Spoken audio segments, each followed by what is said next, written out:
umwami wacu Yesu niwe tangiriro ry'itorero yaremye mu mazi n'ijambo. Amahoro y'Imana nakomeze abane namwe, turabifurije umwaka mushya 2026, muzawurye ntuzabarye, kandi ibyifuzo byanyu byose Imana izabisubize. Nitwa Profete Mazimaka, narinzanye iyi message, uyakire neza, uyumve neza.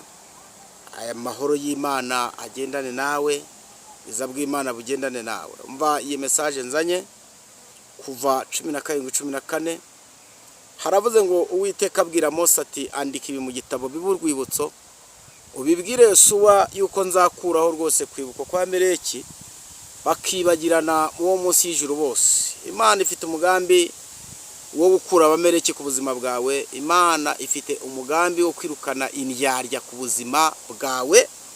Imana ifite umugambi mwiza wo kugutonesha. Imana ifite umugambi mwiza wo gucecekesha akanwa kose katavuga ibyiza ku buzima bwawe. Imana ifite umugambi wo gucecekesha imbaraga zose zikurwanya. Rero nakubwiraga ngo ahari kurira kwarira umuntu ninjoro, ariko bwacya mu gitondo impundu zikavuga.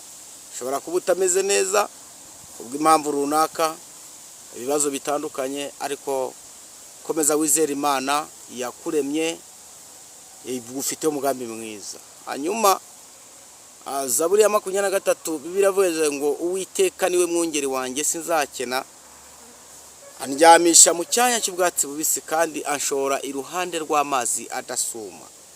Bibiliya yavuze ngo asubiza intege mu bugingo bwanjye. Biravuze ngo anyobora inzira yo gukiranuka kubw'izina rye ryiza.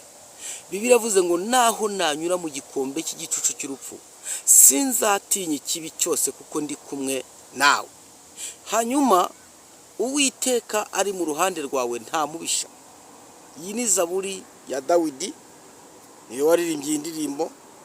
Aravuga ngo Uwiteka atunganya ameza mu maso y'abanzi be. Uyu mwaka utarashira Imana ntiguhe ikibemeza, ahubwo iguhe igihamya kigaragaza ko Imana mwaganiriye. Kuko hari ukuntu umuntu aganira n'Imana abantu bagashidikanya, Imana ikakuganiza abantu bagashidikanya, ese niyo yavuze. Ikindi, ntabwo kuba ufite amasezerano y'Imana bizakuraho ibigeragezo. Reka da, ntabwo kuba Imana yaravuganye nawe ntabwo bizakuraho intambara. Ntabwo kuba Imana yaguye ngo nzagutunga ntabwo bikwiye kuzabura, ntabwo bikwiye kuzabwirirwa, ntabwo bikwiye ko no mu nzu bagusohora. Kandi Imana yaravuze. Ariko one day Imana izagukorera ikintu. Imana izakora akantu kitwa Tezevu. Imana izaguhindurira amateka. Imana izakora icyo bita izaguha indirimbo nshya yo kuririmba. Imana igitanga indirimbo yo kuririmba, abantu bakaririmba bakagubwa neza, abantu bakishima, amahoro akaboneka, ubuzima bugakomeza. Yeye Imana igikora akantu kitwa Tezevu. Iyo ikoze Tezevu n'abaturanyi barabimenya, bene wanyu barabimenya, abo mugendana barabimenya, abo musengana barabimenya, abo mukorana mu kazi barabimenya.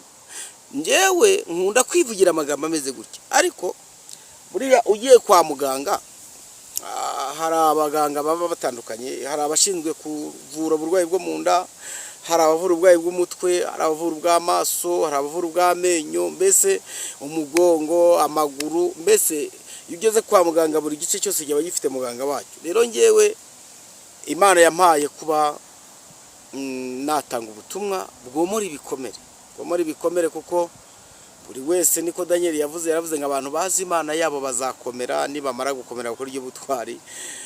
Rero icyo bita gukomera ntabwo ari ukubwiriza Bibiliya yose ngo uyirangize, nta nubwo no kuririmba uhibongeza ngo bumva ijwi ryiza, nta nubwo ari ukwirirwa wiruka mu nsengero, mu butayu, mu misozi no mu mashyamba. Oya, kuba gukora iby'imbaraga ni ugukora icyo Imana ishaka, ni ugushyira mu mubare icyo Imana igusaba.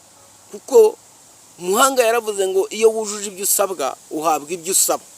Niyo uzi icyo ushaka nta gufata icyo ubonye. Rero hari igihe isaha isaha hari igihe ipfa. Urumva mubyeyi, urumva wa mugabo, urumva wa musore, urumva wa mukobwa we, hari igihe isaha ipfa.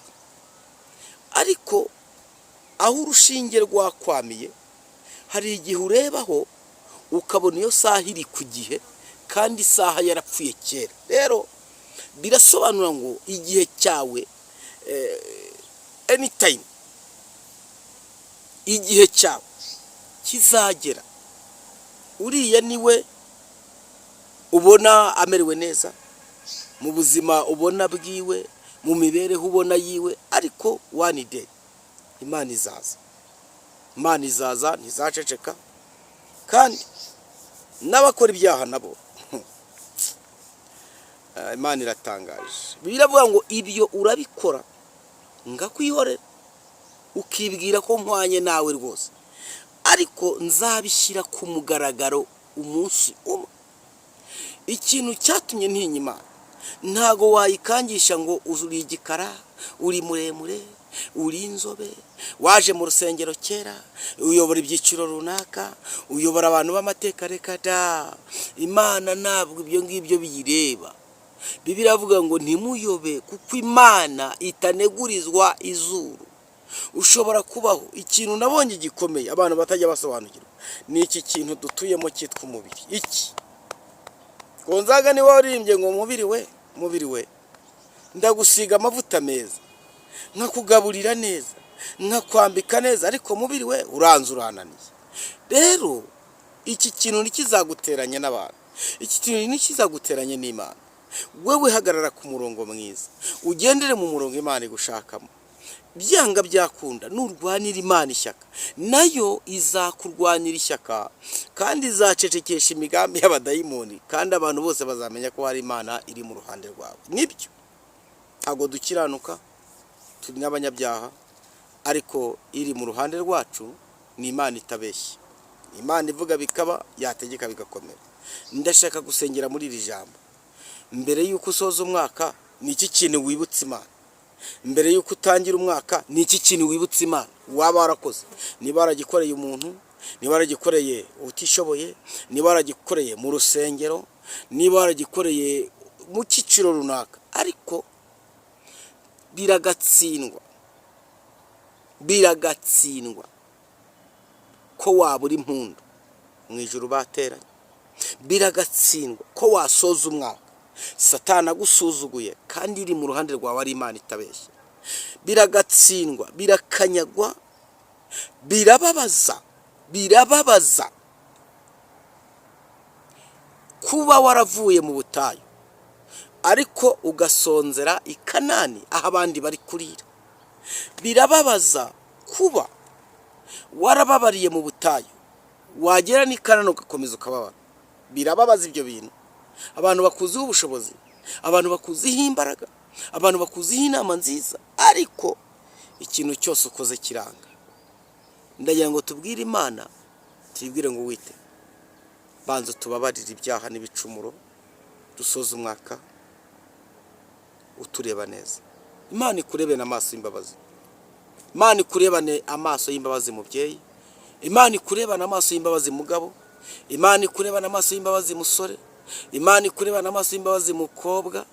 Aho uri mu gihugu cyose urimo, aho uri mu buzima urimo ubwo aribwo bwose, Imana ikundebera icyoroshye, kubera ko ni Imana idakererwa ngo yibagirwe imirimo. Reka ngusengere. Mana, turagushimiye mu izina rya Yesu. Uri Imana yo kwiringirwa, uri Imana y'agakiza kacu. Sengeye buri muntu wese wumvise ubutumwa, wumvise iyi message akayishyira mu bikorwa. Ndirukana karande zigenda kuri uyu mubyeyi, ndirukana karande zigenda kuri uyu mukobwa, ndirukana karande zigenda kuri uyu mugabo. Urakoze ko wumvise gusenga, komeze uduhe umugisha mu izina rya Yesu Kristo. Amen.